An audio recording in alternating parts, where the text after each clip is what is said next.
Kinshasa na biso, réalité ya banaki, réalité ya banakino.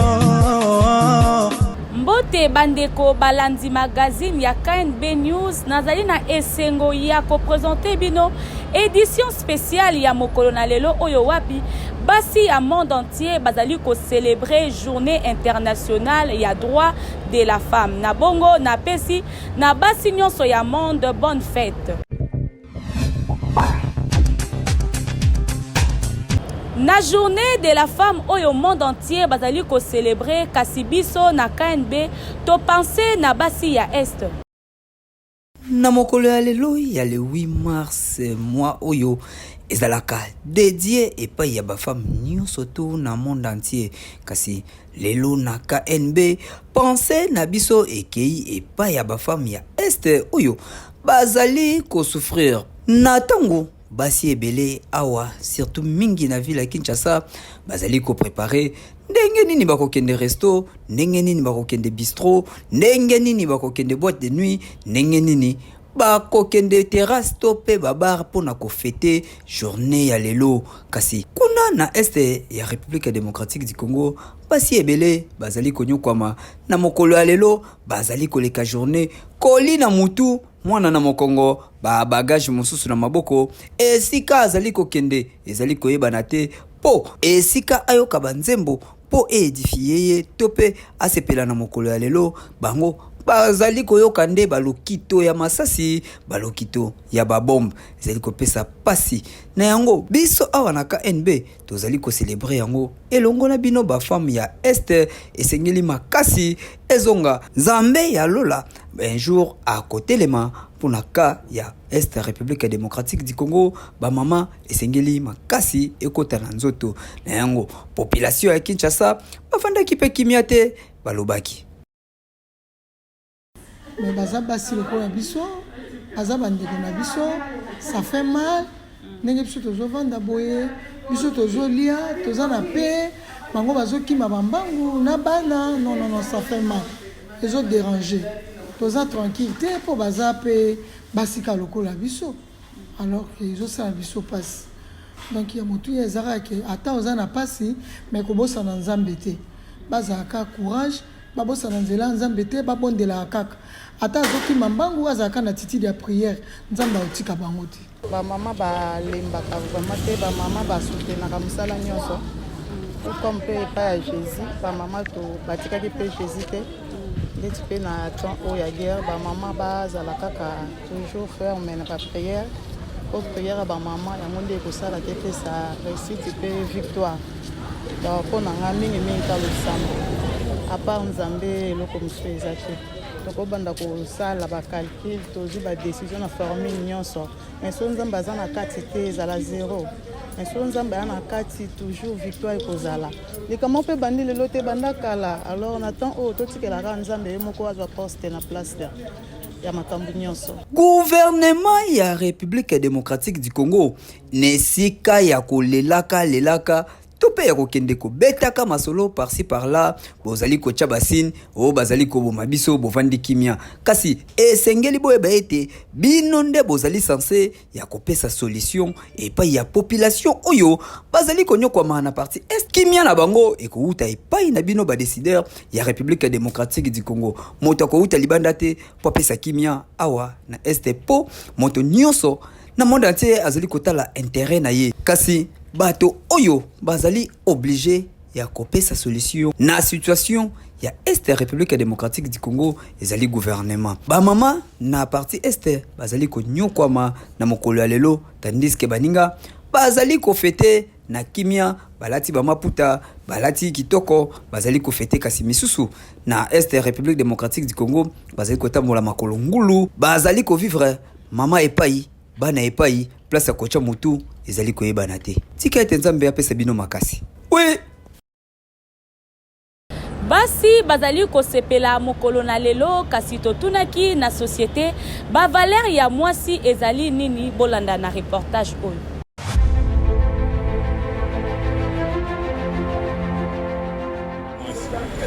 mais au biso mato ko santé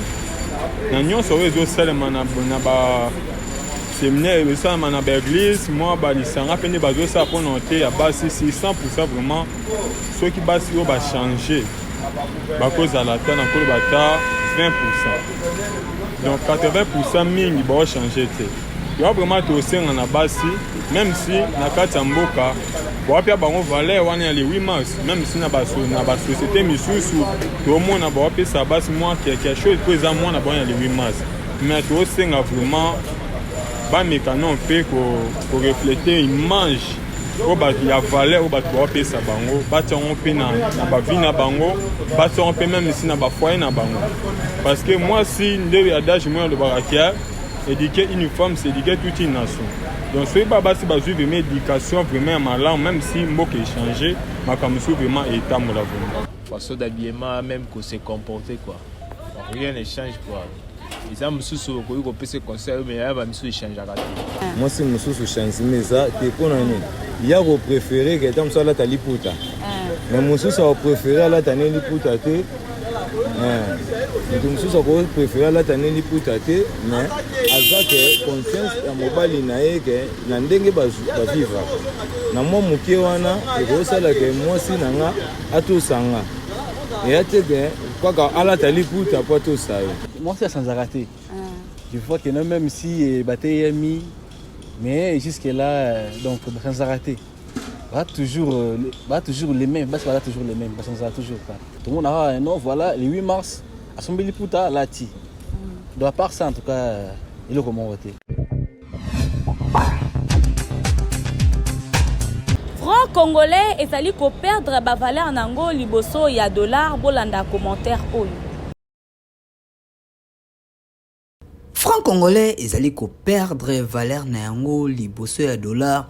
mikolo nyonso chaque mois boko constater que dollar ezali komata kasi franc congolais ezali toujours na dépréciation moko oyo ezali incroyable ko banda fin ya mois ya février kino le 1er mars awa franc congolais ebina ko perdre 0,51% oyo dollar ezali kozwali kolo na yango na taux échange soki ozali na 1 dollar yebaka ete oko changer yango na 2757,89 francs congolais oyo ezali pasi pe mawa na yango vie ya population et ko continuaka toujours na ko s'empirer pour sinoter awa ezali pasi na monnaie ya République démocratique du Congo. Gouvernement esengeli kotala likambo oyo madame gouverneur ya banque centrale esengeli kolandela likambo oyo malamu koluka solution oyo population esengeli ezala na kimia na makambo etali taux d'échange awa na République démocratique du Congo.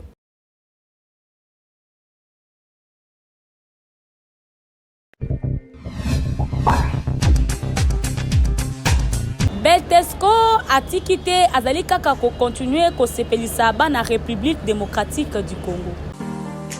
Papa mama nelanga oyo ndenge malili ezali makasi lokola ye azalaka na souci ya population Beltesco ayeli bino kwa ker oyo Africa Joyce ezali pon na santé na bino na mabota esika nyonso tu bozali esengeli kosomba kwa ker oyo Africa Joyce et surtout na malili oyo esengeli komelisa bana na biso nyonso tu kwa ker oyo Africa Joyce ezali po pesa mikuwa makasi pe santé ya bana ezala kitoko babela bela te onelanga malili ebelisaka kaka malili pesaka fièvre kasi ezalaka nde bilesa oyo bolesaka bana bino botala kwa ker oyo Africa Joyce Beltesco apesi bino po ye azalaka na souci ya population na ye bazala na santé malamu. Maman, papa responsable, étudiant, yom to mesana komela potopoto na tango elanga, yom to mesana koteka potopoto na bawenze na bakwe na tango elanga, potopoto akoteka yango yo poto na vitamine belé, Africa Chose, flocon d'avoine. Africa Choice flocon d'avoine ezali céréales. Ndenge maman abenga yango communément quaker. Mais yango céréales oyo ezali na bokeseni na ba céréales mususu na ba potopoto mususu. Teka potopoto oyo yo maman responsable, yo moteki, yo mosombi, yo chayer. En tout cas ozala décider biso betosco to ka pa ina bino ko tali sabino ke basaka mbongo pona ko gagner pona ko lamba potopoto kitoko et sengo salaka potopoto oyo abengi Africa Choice ya bitosco ezali original, ezali bio na bio. Otuninga okozwa yango wapi? Papa, mama, yaya, tala kaka na kwena bino okomona bazali koteka kwake Africa Choice oyo esengeli okanga soki osombi yango mpona koyeba yango malamu esengeli otala malamu logo oyo ya Beltesco soki ezali na yango te seke wana ezali Africa Choice te kwake oyo esengeli komela ezali Africa Choice ya Beltesco yebela deja mpona sante malili eleki makasi mwana mama kimambangu sombaka deja mpona libota na yo balia kitoko.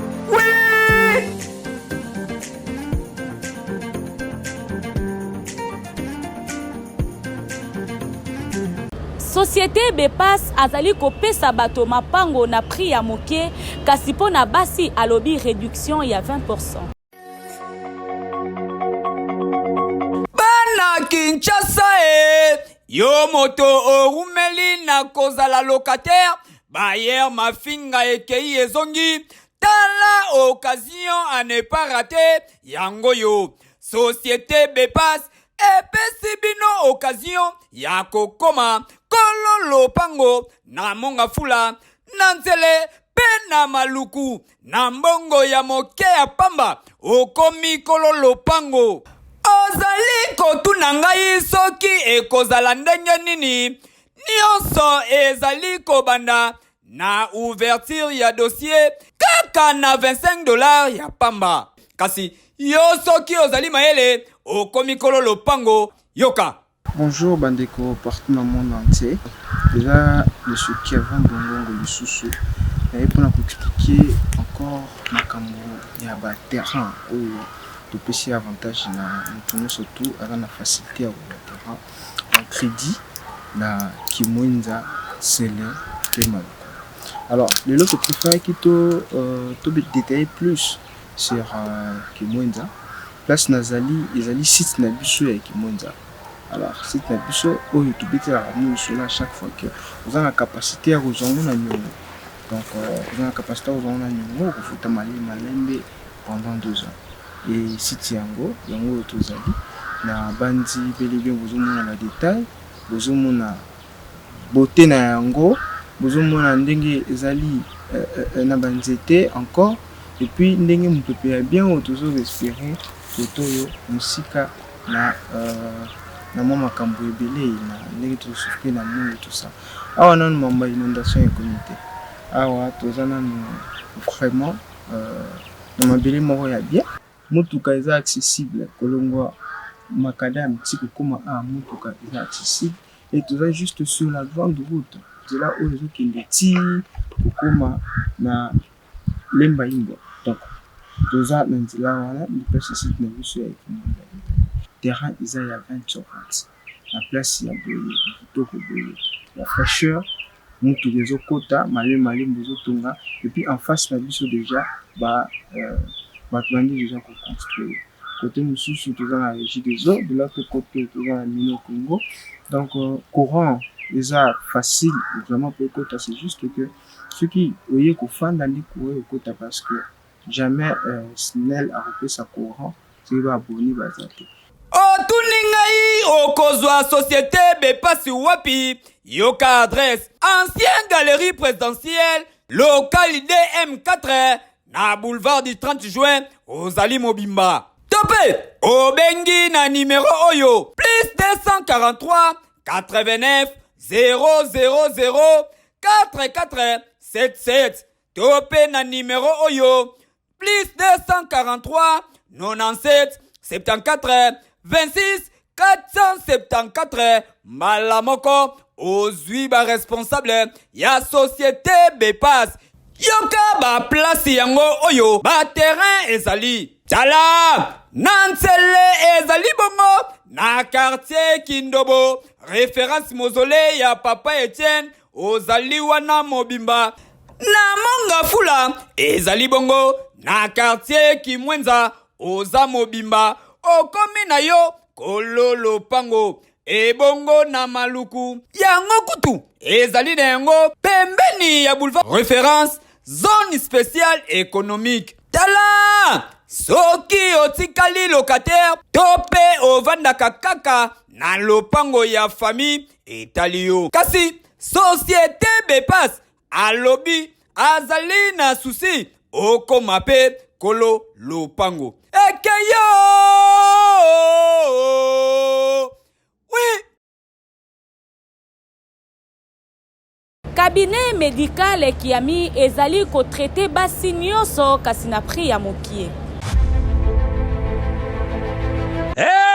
Moi de la femme ezali kaka kolata liputa te to kobanda kotambolaka Kinshasa mobimba. Moi de la femme ezali pe batu oyo bazalaka na susi ya ba mama yango wana cabinet Kiami moi oyo mobimba apesi ba mama occasion ya kosala ba test pe ba examen na ba échographie offelement, c'est-à-dire $50 ya pamba ozwi ba service nyonso pe obengi na numéro oyo yoka docteur Trésor.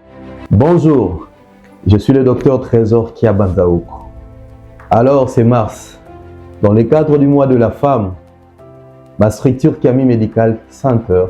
et mon partenaire privilégié Médicio s'unissent une fois de plus pour lancer une lumière d'espoir. Une lumière d'espoir sur la santé des femmes et des jeunes filles congolaises. Eh bien, rejoignez-nous dans une mission de bien-être où chaque consultation reflète notre engagement envers la force, la dignité et la santé de chaque femme. Pour seulement $50, je vous prie d'embarquer ensemble avec nous dans un voyage de soins complets, de l'échographie à la consultation générale, en passant par les analyses des laboratoires. Tout ça, nous le faisons pourquoi? Parce que lorsque vous investissez dans la santé d'une femme, vous semez les graines de la prospérité pour toute une communauté. Alors pour finir, j'aimerais garder une pensée pieuse à toutes nos mères, femmes, amies qui sont malheureusement victimes de viols à l'est de notre pays.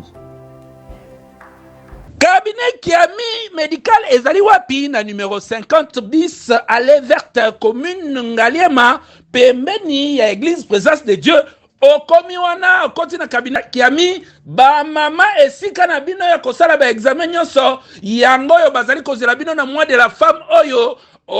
docteur Trésor asali nanu ezalate papa yebisa mama ki mambangu bakene ko vérifier ba myom na biloko nyonso ba malaria kati na ba typhoïde na ba test nyonso na $50 apamba pendant mois de la femme ya boye nanu ezalate ekeyo oui.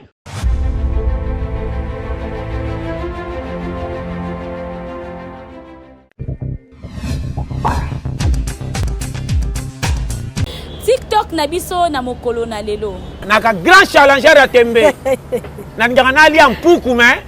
na kima kimbangu na kangiye lion. Na za lion azaka na zote. Ayebe loko te alandaki nyama te lipenda ngombe. Puis kendo tale avimba koloko asoso akufa kano noki. Lia linga vakanga fa tambola ngulu mi atali amoni plan. Asota kimi akepe arupe. Wana zongi ya turo fona changer ko côté ndeto zaka na kema tete ko pesimite na ke yo yolo. Tango ko zwabo ya foko tanama presque moko boy.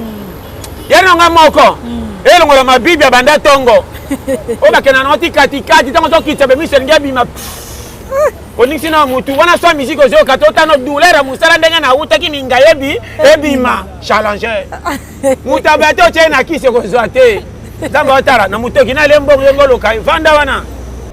Esengo na ngai ezalaki makasi mingi ya ko présenter bino édition na mokolo na lelo esika oyo wapi basi ya monde entier bazali ko fêter botikala malamu tokutani prochainement.